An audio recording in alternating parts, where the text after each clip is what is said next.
गंभीर आपसे बात करना जा रहा हूँ। इसके प्रारंभ में सबसे पहले मैं दोनों हाथ जोड़ के स्वामी नृसिंहानंद जी को प्रणाम करता हूँ। ओम नमो नारायणाय स्वामी जी। सन्यासी कैसा होना चाहिए, इसकी बहुत सारी परिभाषाएं हो सकती हैं, मगर उसमें एक वृत्ति, एक गुण, उसके बारे में हमें जानना चाहिए। सन्यास की जब दीक्षा दी जाती है तो आचार्य सन्यासी को जब दीक्षा देते हैं तो उसको अपना श्राद्ध करना होता है। यानी व्यवहारिक रूप में सन्यासी मृत है, उसने अपने अगले जन्म की व्यवस्था कर ली, तो उससे फिर बिल्कुल निर्भीक रह के बात करना, पूरी प्रामाणिकता के साथ धर्म के पक्ष में भुजा उठा के बात करना, जैसी उससे अपेक्षा होती है। नृसिंहानंद जी उस पर खरे उतरे हैं। अभी पता लगा कि उनको मारने के लिए जैश ए मोहम्मद ने किसी को पैसा दिया और वो दिल्ली से पकड़ा गया, ऐसा कुछ जानकारी मिली। नृसिंहानंद जी ने जो बात कही कि इन छोटे मोटे लघुओं भगुओं के बस का नहीं हूं, अपने बाप को भेजो, ये पौरुषपूर्ण वाणी, ये तेजस्विता, ये वीरता प्रणाम के योग्य है। इन दिनों में कई सोशल मीडिया के मैं जो तथाकथित स्वयंभू महारथियों को मैंने देखा है कि वो सन्यासियों पर प्रश्न उठा रहे हैं। कई जगह मैं लोगों से उलझा भी हूं, बात भी की है कि सन्यासी क्या करते हैं। एक तो ध्यान रखिए, सन्यासी की तुलना मुल्ला से मत कीजिए। सन्यासी चौथेपन का काम है जिसमें वो अपने अंतिम लक्ष्य के लिए, मोक्ष के लिए तैयारी करता है। वो इस्लाम के फैलाव का सिस्टम उसका हिस्सा नहीं है। यह आपद धर्म है जो कर रहे हैं। अन्यथा सन्यासी का कार्य तो अपने मोक्ष के लिए, अगले जीवन के लिए तैयारी करना है। फिर भी वो आपद धर्म में भरपूर काम कर रहे हैं और वो कोई अकेले काम करने वाले नहीं है। बहुत सारे लोगों ने सवाल उठाए हैं, इसलिए, और ये पुराना विषय हो गया इसलिए जानकारी देना जरूरी है। राम जन्मभूमि का जो ये भव्य मंदिर बनने जा रहा है, इस आंदोलन की शुरुआत विश्व हिंदू परिषद ने नहीं, हिंदू जागरण मंच ने की थी। हिंदू जागरण मंच के प्रकाशानंद जी, स्वामी ब्रह्मानंद जी, ये लोग थे जो प्रारंभिक लोग थे। फिर इसमें अवैधनाथ जी, दीदी मां साध्वी ऋतम्बरा जी, उमा भारती जी इत्यादि जुड़े। जिस समय आंदोलन तेजस्विता से चल रहा था, एक एक दिन में 15-15, 12-12, 10-10, 18-18 सभाएं की इन लोगों ने। सुबह 7 बजे से रात के 12 बजे तक आवाज मुंह से नहीं निकलती थी। ये जो इसका यश लेने वाले नाम हैं, आडवाणी जी इत्यादि, ये लोग तो दिन में एक आध को बड़ी सभा करते थे। ये गांव गांव, गली गली घूमे सन्यासी, अलग जगाई है इन्होंने। और उसका परिणाम हुआ कि जिस समय चुनौती दी गई और पुकारा गया, ये कहा गया कि परिंदा भी पर नहीं मार सकता, तो वहां परिंदे और पर, इन सब को लांघकर, सरकार की व्यवस्थाएं लांघकर लाखों लोग मौजूद थे। मुलायम सिंह ने गोली चलाई, इन दीनदारों के वोट इकट्ठे करने के लिए दुष्टता की, बहुत कष्ट दिए, हम लोगों ने दुख झेले, मगर समाज ने जो वीरता दिखाई, ये तेजस्विता दिखाई, ये लोग एकत्र हुए, उसके पीछे सन्यासी थे। नृसिंहानंद उनमें बहुत अच्छा कार्य कर रहे हैं, बहुत ही श्रेष्ठ कार्य कर रहे हैं। मैं जो आज बात करने जा रहा हूं कि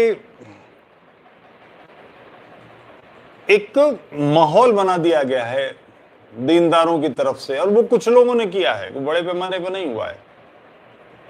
व्यवहार जगत में देखें तो पिछले 100 साल से दीन बुरी तरह से जूते खा रहा है, संसार भर में पिट रहा है।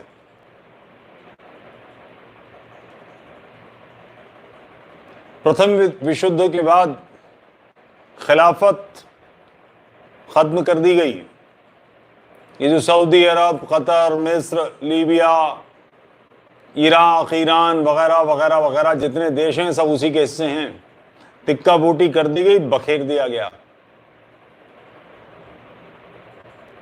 भारत में, केवल भारत में आंदोलन चला, बाकी सारे विश्व में कहीं इस्लामी बोले नहीं।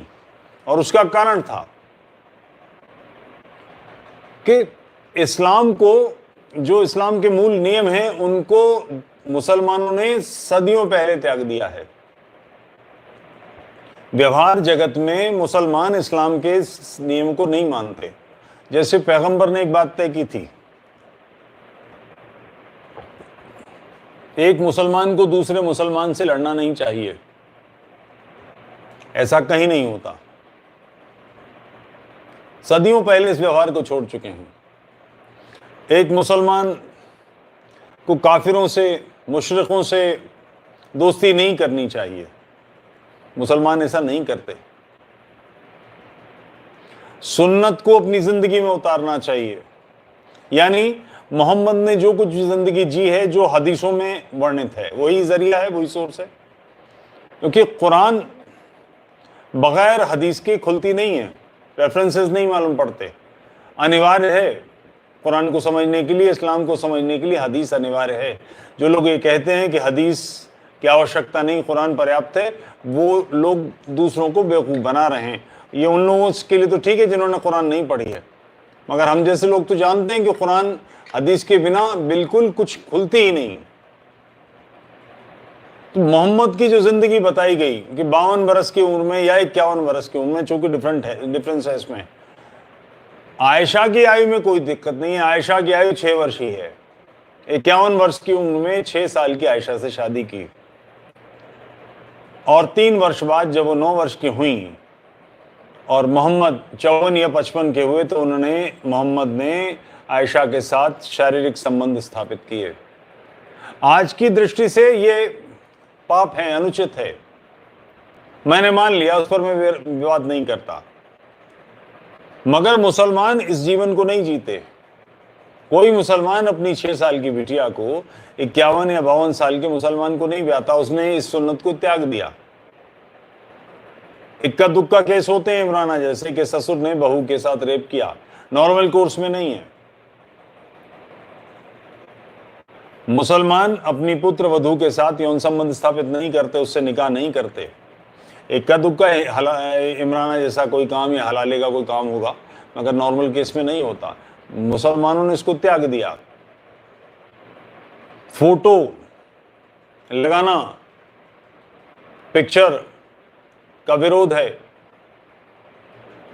अभी फ्रांस में एक लड़के ने एक फ्रांसीसी शिक्षक का गला काट दिया कि उसने मोहम्मद के कार्टून दिखाए थे। मोहम्मद की पेंटिंग बनाना, फोटो बनाना वर्जित कहा जाता है, मगर ऐसा नहीं है। पेंटिंग्स ऑफ मोहम्मद आप सर्च कीजिए, सैकड़ों पेंटिंग निकल के आएंगी, और ये मुस्लिम काल में मुसलमानों ने बनाई हैं। किसी हिंदू को क्या दिलचस्पी होगी, किसी ईसाई को क्या दिलचस्पी होगी? तो ये बात भी जा चुकी है। इस्लाम के जो मूलभूत नियम हैं, उन नियमों का मुसलमान पालन नहीं करते। खिलाफत तोड़ दी गई, इस्लाम की शक्ति बखेर दी गई। उससे पहले भी कोई वो दमदार नहीं थे, वो कोने में कराते हुए बूढ़े की तरह थे, जिसके घर में कोई नहीं सुनता था, वैसी वाली स्थिति थी, निपटा दी गई। 1971 में हमारा युद्ध हुआ।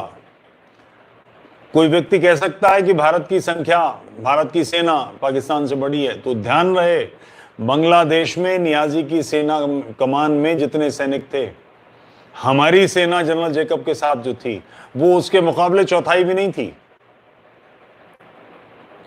एयर में हमारा दबदबा था, और ये हुआ था कि उन्होंने वहाँ का कोई शायद हिल्टन था या कौन सा होटल था, कोई 5 स्टार था, उसमें मीटिंग रखी थी वहाँ के गवर्नर ने।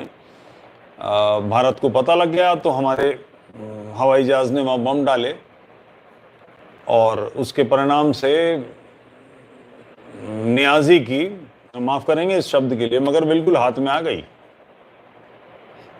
जिस समय जेकब उनसे बात करने गए हैं, उन्हें मालूम था कि नियाजी के अधीनता में यहाँ 60,000 सैनिक हैं और भारत की जो सेनाएं थीं वो भी मीलों दूर थीं, और मीलों दूर के बावजूद इतनी संख्या नहीं थी, और ये सारी सेनाएं शस्त्रबद्ध थी, इनके पास सब कुछ था, 7वां बेड़ा आ रहा था, मगर मानसिक दबाव क्रिएट कर दिया कि भून के खा जाएंगे। 1 लाख लोगों का समर्पण तो ढाका में हुआ था, 93,000 या 98,000 ऐसा, और कई स्थानों पर समर्पण हुए थे, संख्या इससे कहीं अधिक थी। सारी तेजस्विता धरी रह गई। वो जो बात थी ना कि बनिए और बामनों की पार्टी धोतीधारियों के लिए सही कर देंगे, धोतीधारियों ने बांस कर दिया। आज तक कलेजा फटा हुआ है। जहां जहां बात करेंगे आप, सबकी बढ़िया वाली ठुकाई, जोरदार वाली ठुकाई। अब इस समय 48 इजराइल पर कई बार हमले किए, जितनी बार हमले किए इजराइल ने, ध्यान होगा 48% भूमि फिलिस्तीन को दी गई थी। इजराइल ने जब हमला हुआ ठुकाई लगाई, आगे बढ़ गया, फिर हमला किया, फिर ठुकाई आगे बढ़ गया, फिर हमला किया, फिर ठुकाई लगाई, आगे बढ़ गया। अब केवल 11% भूभाग फिलिस्तीनियों के पास रह गया है, जिस पर अभी उसने कहा है कि अब हमारे सैनिक जहां, एक तो हम हमास को खत्म कर देंगे और हमारे सैनिक जहां रुकेंगे वही हमारी सीमा है। तो ये एक ऐसा ब्लफ है जिसे कॉल करना ही पड़ेगा। इस्लामियों की तेजस्विता, वीरता, ये बंदर घुड़की है, खोखो है। इस खोखों के बदले में कस के झापड़ मारिए, सब दांत निकल आएंगे बाहर। तेजस्विता हमेशा ध्यान रखिए, जिधर जिस दिशा में डर लगता है उसी दिशा में आगे बढ़ो, जिस बात से भयभीत हो उसी को चुनौती दो, इसी से बात बनेगी। ये इजराइल के संदर्भ में भी ठीक है, ये बंगाल के संदर्भ में भी ठीक है, ये बिहार के संदर्भ में भी ठीक है। अभी एक घटना मेवात में हुई है। एक गुंडा था, बहुत दुष्ट लड़का था, लड़कियों के कपड़े बदलते हुए उसने फोटो खींच लिए, जिम का ट्रेनर था, और वो वायरल कर दिए। अभी उसको किसी ने उसका वध कर दिया।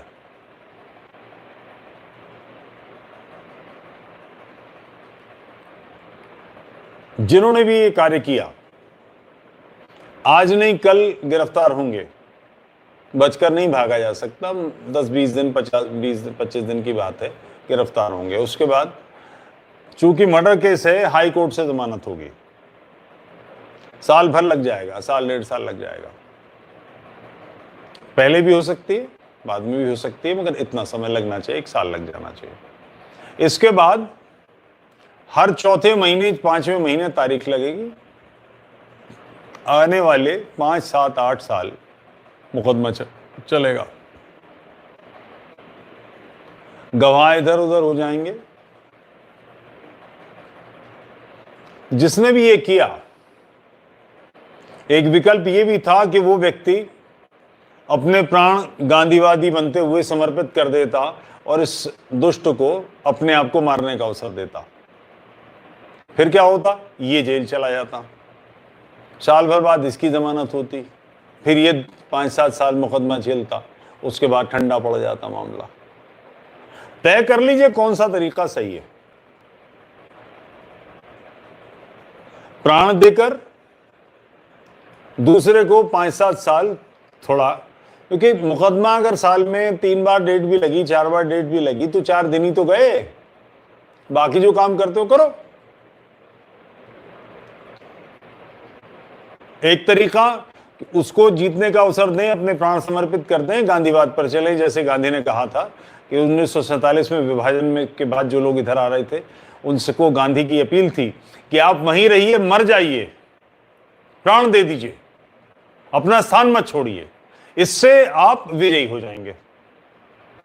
यानी नाथूराम गॉडसे जी, पूज्य नाथूराम गॉडसे, आज उनकी जयंती है, बलिदान दिवस है, आज फांसी चढ़े थे।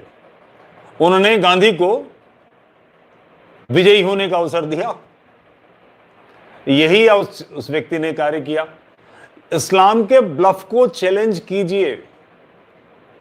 सदियों से किसी श्रेष्ठ काम में दीन का कोई स्थान नहीं है। कोई बड़े इंजीनियर्स, बड़े डॉक्टर्स, बड़े म्यूजिशियंस, पेंटिंग्स भारत में हैं, मगर वो भारतीय परंपरा के लोग हैं, वो इस्लाम के बावजूद हैं। वो मुसलमान कम हैं, हिंदू परंपरा के लोग ज्यादा हैं। बड़े गुलाम अली खान साहब को मुसलमान बात के बात मत कीजिए, अमीर खान साहब को मुसलमान मान के बात मत कीजिए। ये वो लोग हैं जिन्होंने इस्लाम के बावजूद जीवन चलाया है। जितनी बड़ी बिल्डिंग्स आपको दिखाई देती हैं अरब कंट्रीज में, वो अरब कंट्रीज मुसलमानों का काम नहीं है। व्यक्तिगत पौरुष में भी कहीं कहीं नहीं टिकते, कुछ भी नहीं है, मगर एक गीदड़ भपकी ऐसी है बना रखी है। इसको चुनौती दीजिए, और इस चुनौती को श्रेष्ठता, तेजस्विता से करने के लिए मैं नरसिंहानंद जी को साधुवाद देता हूं। इसी पौरुष के साथ, इसी वीरता के साथ मैं अपेक्षा करता हूं कि प्रत्येक राष्ट्रवादी इन्हें चुनौती देगा। ताल ठोकिए। और एक स्वर्णिम सिद्धांत, वीरता और कायरता दोनों छूत के रोग हैं। आप वीर हैं तो स्वाभाविक है वीरता करेंगे, नहीं हो तो उसका दिखावा कीजिए। एक ही प्रभाव पड़ता है, एक ही परिणाम आता है। पूरे तेजस्विता के साथ, आग्रह के साथ दीन के ब्लफ को कॉल करना ही पड़ेगा, कोई विकल्प नहीं है। जगह जगह से तैयार होइए। और इस समस्या से निपटने के लिए मैं केवल 2 सूत्र देता हूं।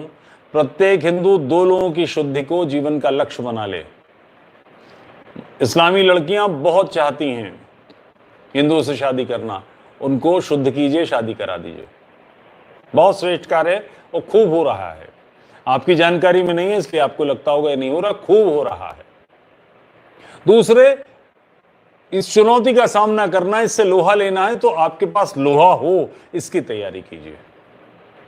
ये 2 कार्य कीजिए, अगले 5 साल में सारी समस्या का समाधान हम कर देंगे। YouTube चैनल तुफैल चतुर्वेदी को सब्सक्राइब कीजिए, बेल आइकन दबाइए, मित्रों को भी इसके लिए प्रेरित कीजिए। बहुत बहुत धन्यवाद।